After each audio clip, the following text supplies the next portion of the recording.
So, recently I've been reviewing a lot of collectathon platforming games, kind of a niche subgenre filled with lots of great games. I've consistently critiqued a lot of these games for padding out the runtime with backtracking, and a lot of people have understandably challenged me on that. A consistent reply I get from a lot of the people who disagree is that the person is a huge Metroid fan, and has just developed a tolerance for backtracking through playing those games. And boy oh boy, those Metroid games sure have backtracking in them, so let's take a video or two to explain why those backtracky Metroid games are some of my favorite games ever made. Yeah, I'm not kidding. The Metroid series contains some of the most formative and impactful titles I've ever played. As I was starting to get into some of Nintendo's older games through the Wii Virtual Console, I stumbled across Super Metroid somewhere around 2007. It's safe to say that I'd never played anything like it. It was dark, moody, labyrinthine, atmospheric, solemn, and still has some of the tightest design of any game I've ever played. Super Metroid is a game so good that even a contrarian hipster dumpster fire like me can look at it and agree that it's every bit as good as people say it is. But that's a review for another day. From there, I blitzed through the rest of the series over the next few years, replaying them countless times over the intervening decade. And it's safe to say I'll be doing the same thing in the decades to come. So it's high time I paid my respects, and what better way to start than by looking at the first game in the series, Metroid for the NES. Generally speaking, history has been less kind to this game than the first Legend of Zelda, though it does have its share of fervent defenders. Most Metroid fans, however, seem to consider this game on the bottom tier of the series. I'm inclined to agree myself, but I'm always willing to give a game another chance. Of course, the big reason I rarely replay Metroid on NES is because Nintendo remade it from the ground up on Game Boy Advance in 2004, retitled Metroid Zero Mission. Historically, I've considered this a top-tier title for the series, but again, another playthrough can always change my mind. So let's give these games the remake or rebreak treatment and answer 3 questions. In part 1, I want to answer the first of these questions. Is the original Metroid an honest-to-goodness classic worth revisiting nearly 3 decades later, or the relic of a series that has far outgrown its humble beginnings? In part 2, we'll answer the second and third questions. How well does Metroid Zero Mission recreate, improve upon, and add to the experience of the original game? Finally, does Zero Mission hold up as a top-tier Metroid game? This is Metroid Remake or Rebreak. While later Metroid games would greatly expand the storytelling with a more eventful narrative with tons of twists and turns, engaging subtext, or pages of flavor text, the original Metroid is fairly bare as far as narrative and subtext goes. That's not a bad thing on its own necessarily, and this is an NES game after all. That said, there is some basic text to describe the game's premise in the game itself, which is above the standards for 1986. Of course, if you want more details, you can find them in the manual. It's the distant future, and a notorious gang of space pirates have laid siege to the Galactic Federation, capturing an energy-sucking parasite known as a Metroid from a Galactic Federation research expedition. Using beta rays to clone the Metroid, the space pirates intend to raise an army of Metroids to overthrow galactic civilization. Naturally, the Federation gets antsy and contacts Samus Aran, the greatest of the contract mercenaries known as Space Hunters, to infiltrate the pirate stronghold on planet Zebes, eradicate the Metroid menace, and defeat the pirate leader Mother Brain. For a Metroid game, it's a fairly stock plot, but as far as NES games go, it's perfectly fine. Last time I reviewed an NES game, I looked at Kirby's Adventure for the NES and had to leave a lot of footnotes about emulator-related performance issues. In the interest of getting the best quality and the most authenticity, I got my top-loader NES RGB modded with a built-in de-jitter chip. So, like usual, we're playing over RGB SCART, playing on a PVM monitor, and upscaling with the open-source scan converter. Visually, Metroid is acceptable. I say that because on one hand, I know for a fact the NES can do better. Nowadays, most of the best looking games on Nintendo consoles are produced, if not developed, by Nintendo themselves. But back during the 8-bit era, it was third parties like Capcom or Konami that set the bar for graphics on the NES. Later NES games like Mega Man or Castlevania still look pretty good and prove that you don't need 3D models or millions of pixels to make something visually appealing. Like most of Nintendo's early first-party games, Metroid isn't particularly impressive when it comes to the visuals, and only registers a few notches above an Atari 2600 game. Every screen of the game features a solid black backdrop, and while Zebes is a cave planet, even a little more background detail would have gone a long way. Mega Man's 4 through 6 are a good example of how to make a mostly black backdrop look engaging. The foreground tile sets are unimpressive and tend to reuse the same 3 or 4 tiles ad nauseum. Every hallway or shaft uses a largely monochromatic color scheme, which is just boring to look at. I know that the NES is limited to 16 simultaneous colors, but that didn't stop the Mario or Zelda games from looking decently vibrant that same year. The sprites are probably the best looking part of the game, and even those are fairly mediocre. There are some neat looking critters to fight, but Samus herself kind of walks funny, and the suit proportions make her look like a kid in a Halloween costume. Yeah, in case you've been living under a rock for the past 35 years, Samus Aran is indeed a woman. I'd say more about how that was kind of ahead of its time for the mid-80s, but every reviewer ever has said that, so let's move on. At the end of the day, this is a 1986 NES game we're talking about, and as far as that goes, it looks fine. It passes muster for a game of the time, but all things considered, it's probably one of the weakest looking games Nintendo themselves ever published on the system. What's much less acceptable, meanwhile, is the performance. Now, obviously the NES is somewhat notorious for slowdown and other performance drops when there are too many elements on screen, and Metroid is no exception. I get that the hardware they were working with was pretty limited, but I counted a good 12 or so times where the game slowed to a crawl, which is just bad for the overall game feel. What's also weird is that if you fall too quickly through a vertical shaft, then some of the tiles will use the wrong color palette. It's really bizarre. And remember, this isn't an emulator. This is official NES hardware we're dealing with. I would have been fine with fewer enemies on the screen if it meant smoother gameplay. The music, meanwhile, is a treasure and probably the only unambiguously good thing in this game. Generally speaking, I'm not a big fan of 8-bit chiptune music. The over-reliance on basic waves and noise makes every song sound kind of the same to me, though there are games that overcome the limitations and deliver genuinely good music. In Metroid's case, the limitations work in the game's favor. The legendary Hip Tanaka delivers some timeless pieces like the title screen, Brinstar, Norfair, and the item room theme. All tracks that have been reorchestrated and rearranged countless times over the series' history.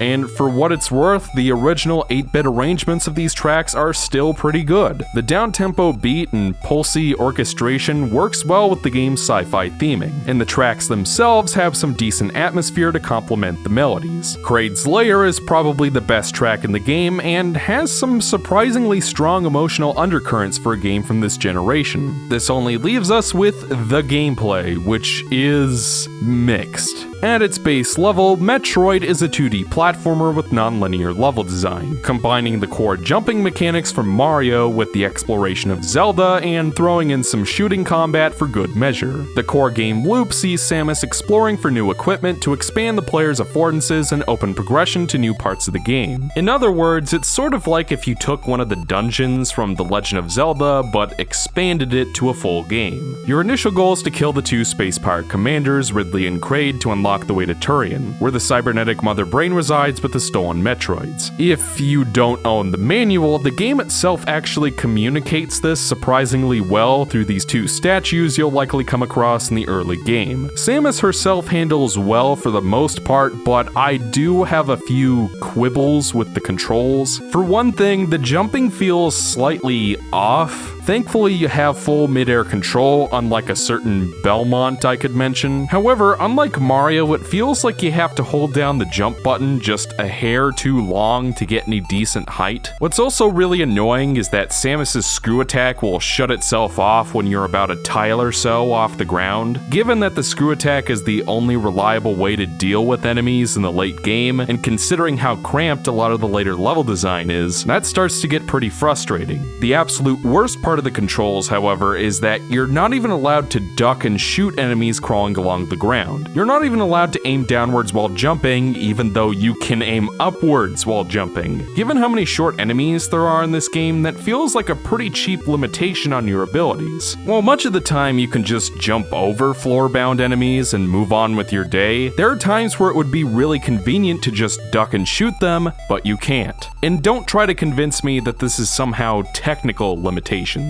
If you could duck and shoot in Contra, which came out only 2 years later on the same console, then I don't see why Samus can't duck and shoot in this game. Instead, the only way to kill small enemies is to drop bombs, which is better than nothing, but takes too many bombs for my liking and isn't nearly as satisfying as shooting them. Once you get over the controls, the actual core gameplay isn't even that interesting. The platforming is fairly standard and not that challenging or engaging. The combat is shooting enemies that all die fairly quickly, and it only gets difficult when the game tries to overwhelm you. Even the bosses are pathetically easy for this era of gaming. When I fought Ridley for this review, his fireballs kept arcing over me, so I literally just stood next to him and kept shooting missiles until he died. Even when Ridley actually aims for you, which he did in my playthrough of the emulation included with Zero Mission, he's still just a missile sponge and little more. Kraid is a little harder, I guess, but just freeze the middle needle and spam missiles and he goes down in about 20 seconds. The final boss with Mother Brain is the hardest and the most interesting. Basically, the game's trying to overwhelm you with projectiles to distract you from fighting the actual boss. Now, to be fair, I'd rather the game be a bit on the easy side than be teeth-pullingly frustrating like a lot of NES games, but given how generic the platforming and combat are, a little more challenge might have increased engagement somewhat.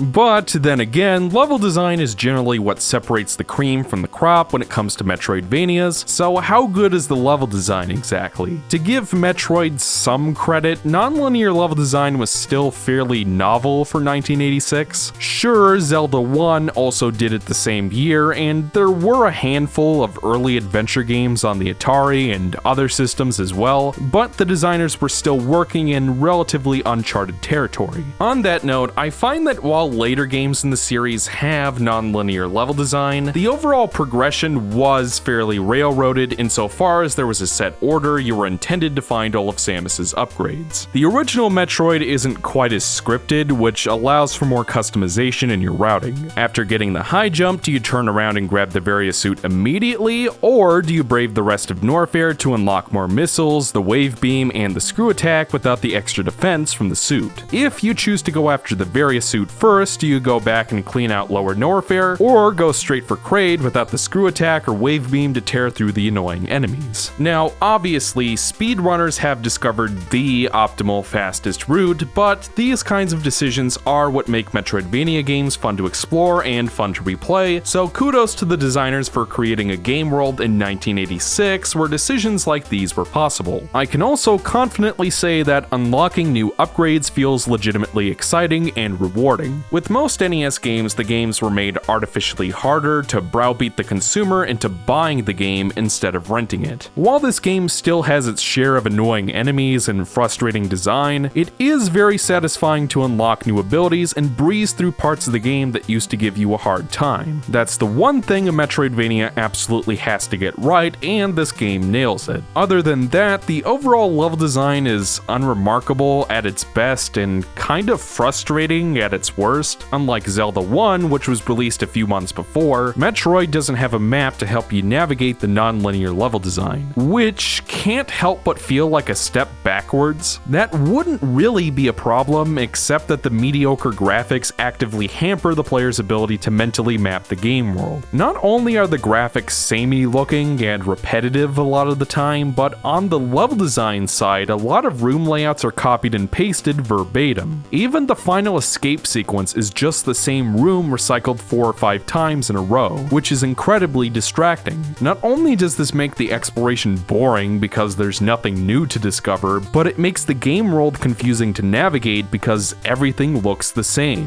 I've played through this game multiple times and replayed the remake several dozen times, and Lower Norfair is still a confusing patchwork of recycled rooms haphazardly arranged into an incohesive mess. I simply cannot stress enough just how repetitive the level design is in this game. It seriously feels like the designers only had time to finish maybe 10 unique rooms and had to copy and paste them over and over to pad the game to saleable length. Interestingly, according to 2 of the lead developers, Metroid as we know it was radically redeveloped and finished in only 3 months, which kind of explains everything. If rooms had more unique layouts, color schemes, and landmarks to help you keep track of where you're even going, then navigating from memory would be a lot easier, not to mention more fun.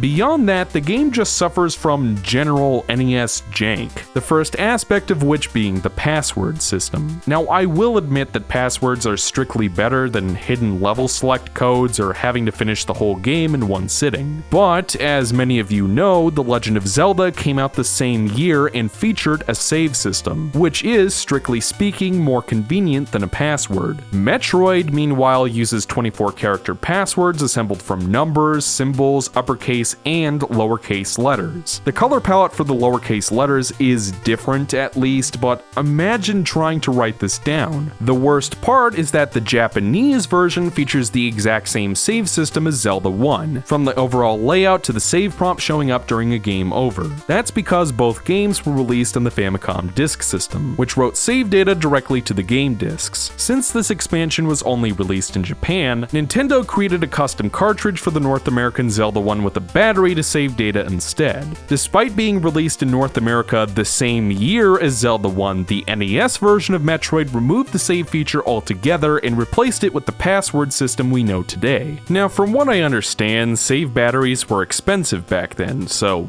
obviously, Nintendo was just trying to save some money. But in that case, why not just put passwords in both games? How come Nintendo was willing to pay extra for batteries for both Zelda games, but not for Metroid? The only real upside to this whole password thing is that there are secret passwords to play as Samus without her power suit, but that could have just as easily been hidden behind a normal cheat code and certainly isn't mutually exclusive from a save system. Moving on to other jank, like later games, Samus can use bombs to uncover secret passageways. It's a staple of Metroid, and uncovering the way forward, or a missile expansion through a bit of tricky platforming or environmental puzzle solving should feel inherently satisfying.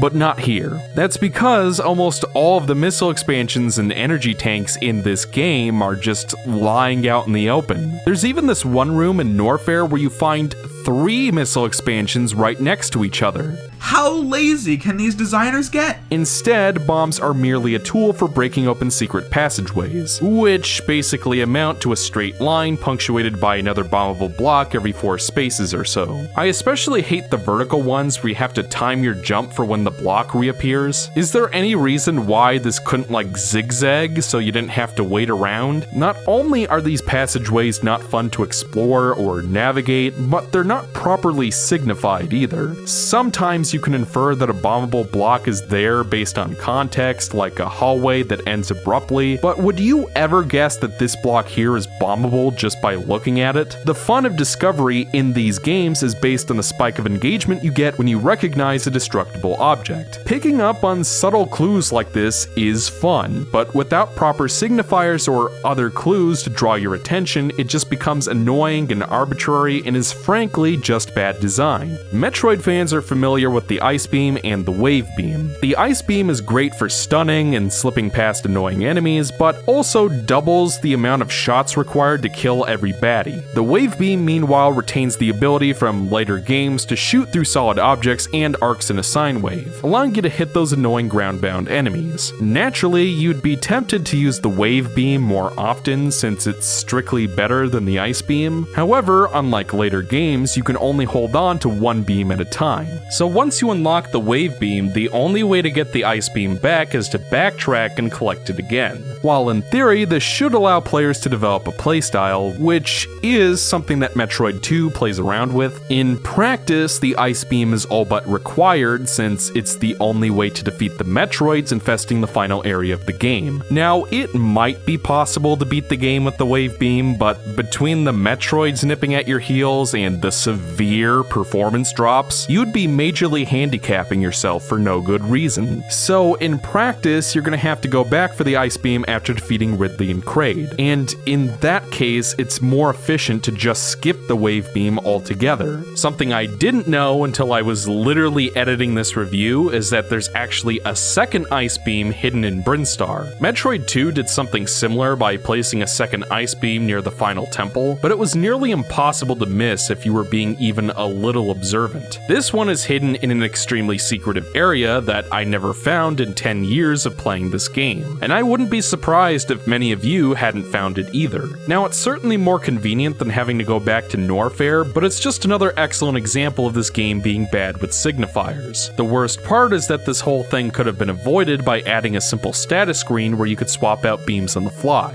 Zelda 1 pulled off a weapon switching screen on NES in 1986, so there's no reason Metroid couldn't. The password system may be antiquated and the beam system is kind of annoying, but both of these problems pale compared to Metroid's single greatest flaw. Up to this point, I might have been willing to call Metroid a decent game as far as the NES goes, if it weren't for the god-awful health system. On the surface, it's the same as every other Metroid game. You start out with a maximum of 99 energy units, and you can expand your life bar by an additional 100 units by collecting energy tanks. The problem is that replenishing your energy takes way too long. Unlike The Legend of Zelda, where there were 2 convenient fairy fountains a few screens away from the starting point to refill your health, there are no recharge stations in Metroid 1, which means the only way to refill your health bar is to farm energy from enemies. Now, sometimes the bigger enemies will drop 20 units of energy, but most of the time enemies will only drop 5, and far too often they don't drop anything at all. No matter how many energy tanks you collect or how far you get, after a death you will always respawn with only 30 energy units.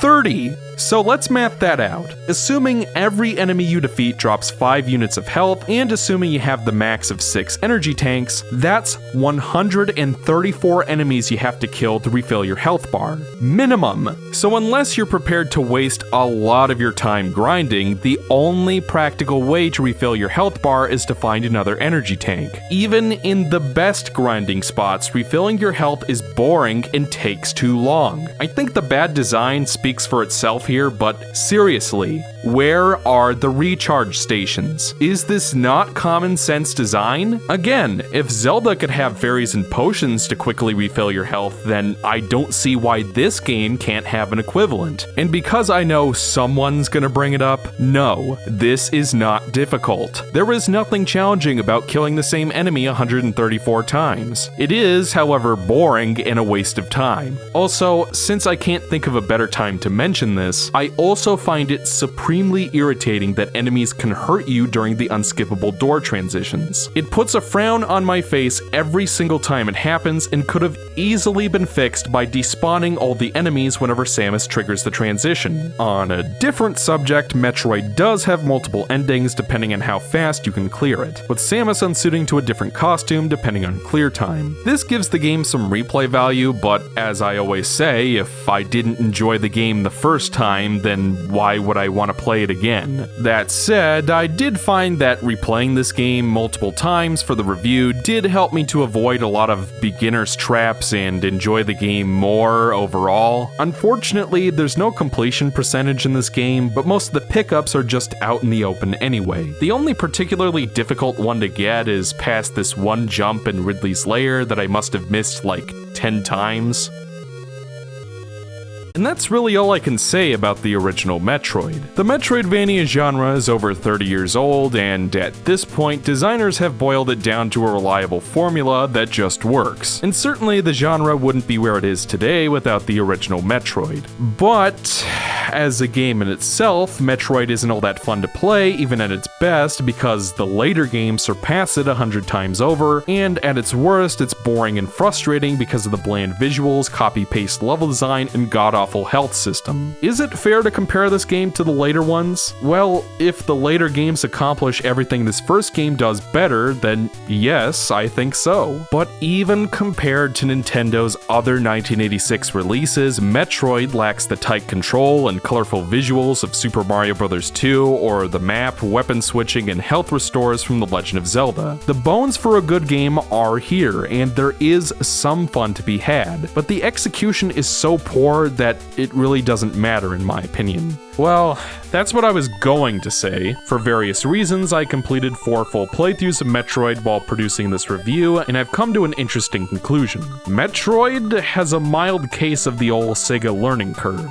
I talked about this in depth in my Sonic Unleashed review, but the Sega learning curve describes a game with bad first-time user experience that eventually rewards persistent players but the high level of replay value once they've adjusted to the crap factor. I rarely replay Metroid because I never liked it that much, but once I was in a position where I had to replay it, I started to realize just how many ways you can route this game. Hell, simply knowing that there's an Ice Beam in Brinstar kind of makes me want to play it again and see if I can get the Varia suit before ever even going to Norfair. Now, I still stand by every criticism I made in this review, but I definitely have an appreciation of this game now that I didn't before. Call it a guilty pleasure if you like. At the end of the day, I can't really recommend Metroid to anyone besides hardcore fans of the series that want to experience the franchise's humble beginnings. Otherwise, you can safely skip this one and start elsewhere. That's all I've got for part 1. Join me again in part 2 and we'll begin our discussion of Metroid Zero Mission for the Game Boy Advance. Until then, I'm ExoParadigmGamer and I'll see you next mission.